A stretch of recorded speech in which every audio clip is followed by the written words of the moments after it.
रंजना कभी ब्रश नहीं करती थी। उसे कितनी बार उसके माँ बाप ने डांटा, लेकिन उसका कोई असर उस पर होता ही नहीं था, जिस कारण से उसके दांत पीले पीले हो जाते हैं।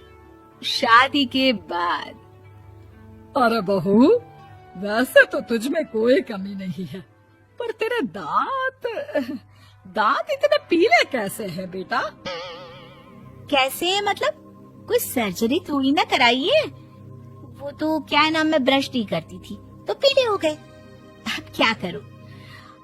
आप कहें तो लाल करवा लूं या फिर काले? यार ये क्या है, क्यों माँ से लड़ रही हो? लड़ रही हूँ? अरे मैं लड़ रही हूँ या ये बोल रही है कि दांत पीले हैं, पीले। अरे तपस्या थोड़ी ना की है इन्हें पीले करने के लिए। बकायदा ब्रश नहीं किया है 20 साल तक, तब जाकर। छी, कैसी बात कर रही हो? ये उस वक्त तो पीले नहीं थे जब हम लोग तुम्हें देखने आए थे। अरे तब साफ करवा लिया होगा डेंटिस्ट के पास जाकर। अब देखो कैसे पीले पीले लग रहे हैं। रंजना सास की तरफ गुस्से से देखती है। फिर शुरू हो गई पीले पीले पीले।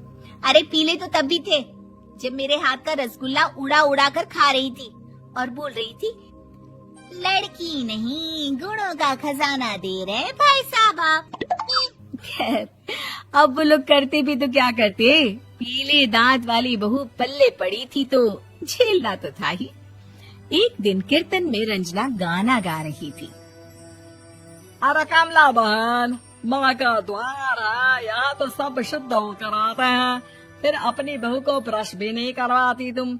दूर से पीले पीले दांत भक्ति में बाधा उत्पन्न कर रहे हैं। अरे कोई 2 साल की बच्ची थोड़ी ना लेकर आई हूँ मैं बहू बनाकर। अच्छी खासी लड़की है, अरे कैसे करवाऊं ब्रश? ये तो उसे खुद करना चाहिए ना।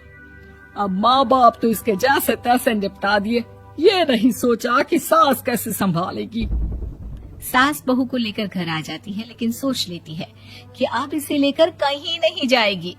अगले रोज बहू कहती है, अरे क्या हो गया, मंदिर नहीं जाना क्या? कीर्तन का वक्त हो रहा है। मेरी मधुर वाणी से कान्हा जी जागते हैं और सोते हैं। आप तो जानती है ना उनकी भक्ति में कितना मन लगता है मेरा। वो क्या है ना, तबीयत ठीक नहीं लग रही है मेरी, आराम करूंगी मैं। तबीयत ठीक नहीं लग रही? अभी तो मिथुन के गाने पर नाच रही थी आप, और अब बोल रही है कि तबीयत ठीक नहीं लग रही। अरे भक्ति में मन लगा लो सासू माँ, ऊपर जाना है, क्या मुंह दिखाओगी आप? हाँ? सास को बहू की बात पर गुस्सा आ जाता है। मैं क्या मुंह दिखाऊंगी, इसकी चिंता तो ना कर, समझी? अपने मुंह की चिंता कर, जो ये पीले पीले दांत लेकर हर जगह पहुंच जाती है। पता है लोग कितना मजाक बनाते हैं। ना जी ना, मैं नहीं जाना कहीं तेरे साथ। तो ये बात है, कोई ना, मत जाओ, मैं अपने कमरे में ही बैठकर भक्ति कर लूंगी। ऊपर वाला दांत थोड़ी ना देखता है, मन देखता है, भावना देखता है। और अरे बस बस, तू सब कुछ दिखा, बस ये सफेद चमकदार दांत ना दिखाना किसी को, है? जा यहाँ से।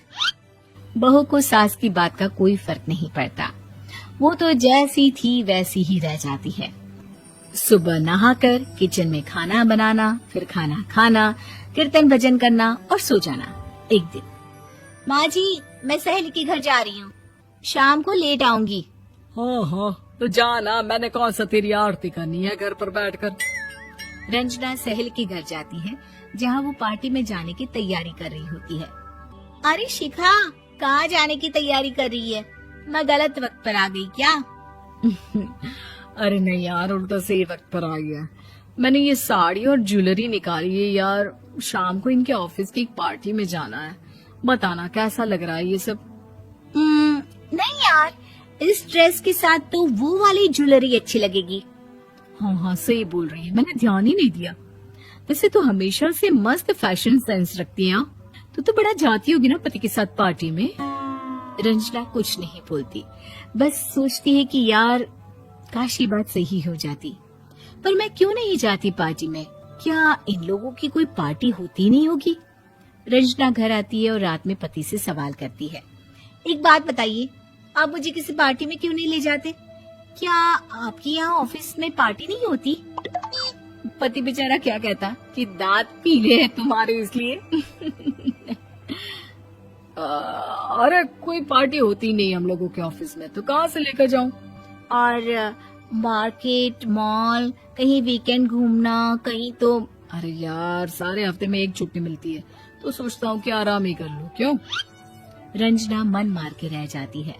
पहले कभी सास के साथ मंदिर जाया करती थी, लेकिन वो भी सास ने ले जाना बंद कर दिया। घर बैठी बैठी रंजना बोर हो जाती है। तभी उसे आइडिया आता है और वो मायके जाने का सोचती है। सासू माँ, 2 दिनों के लिए मम्मी के घर जा रही हूँ। अच्छा अच्छा, ठीक है, आराम से जा। और हाँ, माँ से कुछ अच्छी आदत सीख कर आना कि कैसे शरीर के हर भाग की तरह दांतों की सफाई भी जरूरी होती है, समझी? शुरू हो गई ना आप? वो लोग आपकी तरह नहीं है कि छोटी छोटी बात का बतंगड़ बना दे। उन लोगों के लिए मैं मायने रखती हूँ, ना कि मेरे पीले पीले दांत। रंजना माँ को बिना बताए उन लोगों को सरप्राइज देती है, लेकिन जैसे ही वो दरवाजे पर पहुँचती है, अंदर देखती है कि घर वाले कहीं जा रहे होते हैं। अब माँ, काश रंजना दीदी के दांतों वाली प्रॉब्लम नहीं होती, तो वो भी हम लोगों के साथ चलती ना बुआ जी की बेटी की शादी में। हाँ बेटा, लेकिन अब उसे कौन समझाए कि उसको उसके पीले दांत नहीं दिखते, लेकिन उसके आसपास के लोगों को कितना एम्बैरेसिंग फील कराते हैं। मुझे तो कितनी बार उसके स्कूल की टीचर ने शिकायत की कि उसके साथ कोई लड़की बैठना भी नहीं चाहती, और ना ही कॉलेज में कोई उससे बात करना चाहता था। लेकिन पता नहीं क्यों उसे ये बात समझ में ही नहीं आती। कोई कमी नहीं है उस लड़की में, बस यही कि दांत पीले हैं। वो तो भला हो जीजा जी और उनकी माँ का, जो दीदी को जैसी है वैसे ही रखा हुआ है। रंजना को अपने घर वालों की बात सुनकर बहुत दुख होता है। वो सोचती है कि वो क्या करे, लेकिन फिर वो सीधा डेंटिस्ट के पास जाती है, अपने दांत चमकाती है और कसम खाती है कि वो रोज ब्रश करेगी। अरे क्या हो गया? तुम तो 2 दिनों के लिए गई थी ना, पर कोई ना, अच्छा है, चलो आ गई तो। रंजना सास के सामने आकर खड़ी हो जाती है और पूरी स्माइल करती है, उसके चमकदार दांतों को दिखाती हुई। हैं? चले मंदिर? माँ, मुझे माफ कर दीजिए, मैंने आप लोगों को बहुत एम्बैरेसिंग फील करवाया। मैं आज से रोज ब्रश करूंगी।